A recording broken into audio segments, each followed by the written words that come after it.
दोस्तों ऐसा लग रहा है कि बिहार में राजनीतिक जो पासा है वो लालू प्रसाद यादव की सोच के अनुरूप पलट रहा है और उसी के अनुरूप चल रहा है। दोस्तों ये मैं क्यों कह रही हूं, इसको समझने की कोशिश कीजिए। देखिए, लालू प्रसाद यादव या तेजस्वी यादव शुरुआत से लेकर अब तक कह रहे हैं जो आना चाहे महागठबंधन में उसका स्वागत है।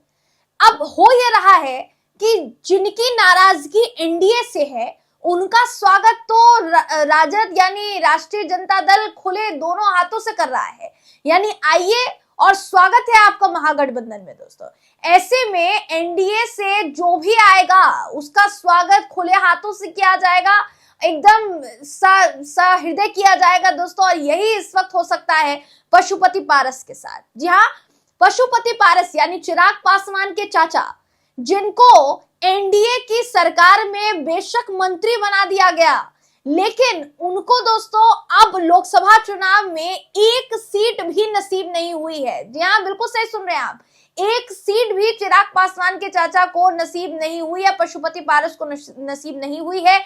चिराग पासवान को ज्यादा तवज्जो दी गई है, पशुपति पारस को इस कदर साइडलाइन किया गया है कि एक भी सीट उनको नहीं दी गई है, जिसके बाद अब बताया जा रहा है कि 5 सांसदों का गुट लेकर पशुपति पारस जो है महागठबंधन में शामिल हो सकते हैं। ये मैं क्यों कह रही हूँ बताऊंगी दोस्तों आपको इस खबर में, आखिर तक इस वीडियो को जरूर। नमस्कार, मेरा नाम है जयंती झा और आप देख रहे हैं दी कंटाप।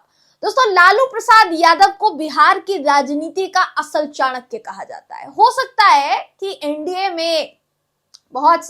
एनडीए में एकमात्र चाणक्य होंगे शाह जी, लेकिन बिहार का पासा कब पलटेगा, कब सीधा होगा, कब दूसरी तरफ पलटेगा, ऐसा लगता है दोस्तों वो सब कुछ लालू प्रसाद यादव की सोच के मुताबिक चल रहा है। लालू प्रसाद यादव, तेजस्वी यादव शुरुआत से कहते आ रहे हैं कि जेडीयू आने वाले दिनों में खत्म हो जाएगी, एनडीए का कुछ नहीं होने वाला है, बिहार में कुछ भी कर ले एनडीए लेकिन नहीं आने वाले हैं।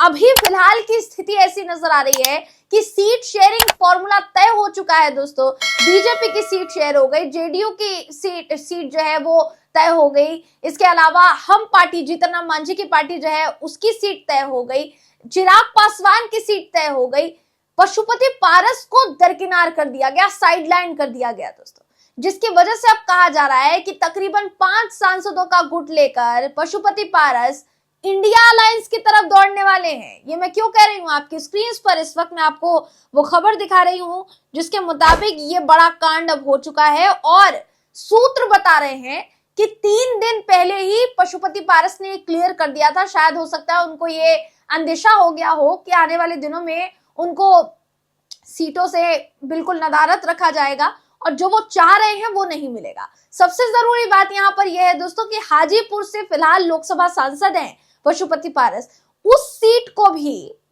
चिराग पासवान की झोली में डाल दिया गया एनडीए की तरफ से।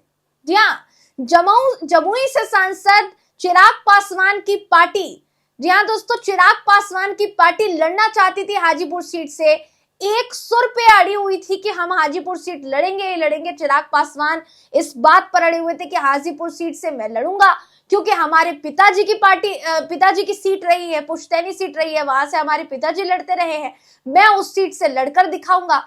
ऐसा बार बार कहा जा रहा था दोस्तों। अगर चिराग पासवान को हाजीपुर सीट नहीं दी जाती तो हो सकता था कि चिराग पासवान अपनी सेना लेकर दौड़ते महागठबंधन की तरफ, लेकिन ऐसा नहीं होने दिया गया।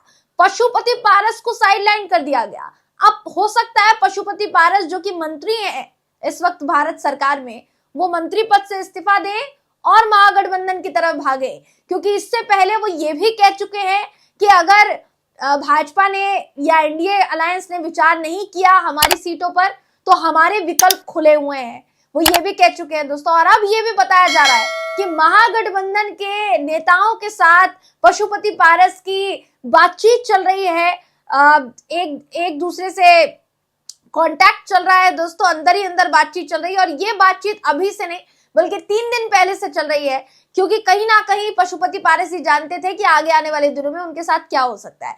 अब पार्टी ने उनके साथ क्या डील की क्या नहीं ये नहीं मालूम, लेकिन जब भारतीय जनता पार्टी ने प्रेस कॉन्फ्रेंस करके सीट शेयरिंग फॉर्मूले का ऐलान किया दोस्तों, उस वक्त पशुपति पारस के खेमे से एक भी सांसद या एक भी नेता उस प्रेस कॉन्फ्रेंस में मौजूद नहीं था, जो कि पार्टी की नाराजगी को साफ सीधे तौर पर जाहिर करता है। ये जो खबर है देखिए कहती है कि एनडीए से अब पत्ता साफ हो गया है, बिल्कुल पत्ता साफ हो गया है। अब क्या करेंगे पशुपति पारस, अब इसकी तरफ सबकी निगाहें हैं। तो पशुपति पारस, ध्यान दोस्तों, पशुपति पारस गुट जो राष्ट्रीय लोक जनशक्ति पार्टी है जिनकी, इसको एक भी सीट नसीब नहीं हुई है।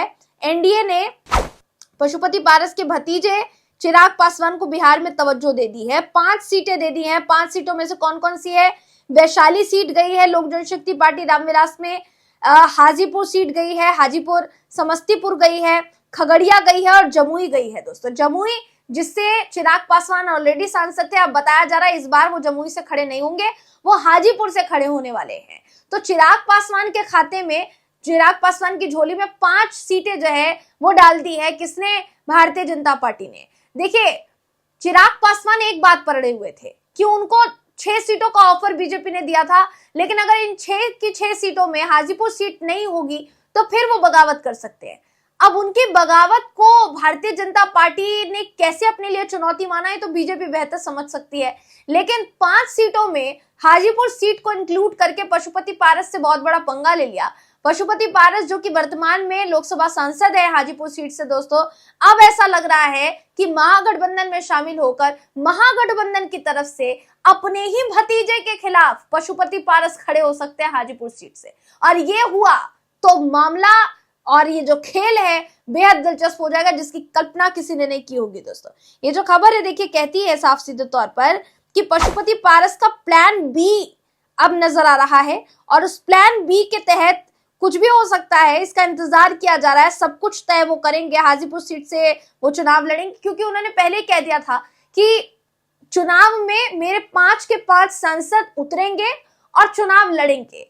ये बात पहले ही कही गई थी। हो सकता है कि अगर वो महागठबंधन में शामिल होते हैं दोस्तों तो 5 या फिर 4 तकरीबन सांसद जो है उनके उतार दिए जाए महागठबंधन की तरफ से, और ऐसा होता है तो ये बड़ा मौका है पशुपति पारस के लिए। अकेले तो वो नहीं लड़ पाएंगे, अकेले तो चांसेस बहुत कम है कि वो अकेले इस खेल के खिलाड़ी बन पाए, लेकिन अगर वो महागठबंधन के साथ मिलकर लड़ते हैं दोस्तों तो एनडीए के लिए मुश्किलें खड़ी कर सकते हैं।